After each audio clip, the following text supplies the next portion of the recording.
Stroke করার প্রথম ৩ মাসের মধ্যে বা ৯০ দিনের মধ্যে যদি ভালো এক্সারসাইজ থেরাপি খেয়াল করেন, ভালো ফিজিওথেরাপি নিয়ে যদি কেউ চেষ্টা করে তাহলে মোটামুটি ৮০% রোগী ভালো হয়।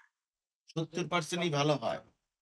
এই যে আপনি ২ বছর পড়াইছেন, এই নার্ভ গুলা বসে গেছে। ব্রেনের যে কাজ করার যে প্রক্রিয়াটা, ব্রেন সেল গুলা বসে যায়। বসে গেলে তখন আর রেসপন্স ঠিক মতো হয় না। এজন্য আপনি দেখেন গত ২ বছর ধরে একটা পর্যায়ে থেমে আছে। ঠিক কি না? এই থেমে থাকাটারে আমরা হাঁটার প্যাটার্নটাকে ১ম এ চেঞ্জ করতে পারবো ইনশাআল্লাহ।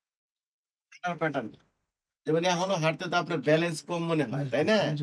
এটাকে আমরা বলি ইনসিকিউর, ইনসিকিউর বলতে নিরাপত্তাহীনতা। সেটা মনে হয় পড়ে যাবো, রাস্তায় হাঁটার সময় স্পিড ব্রেকার দেখলে, রাস্তা পার হইলে, উঁচা-নিচা ডিভাইডার, ঠিক কি না? এগুলা একটু সমাধান আমরা করতে পারবো। ইনশাআল্লাহ।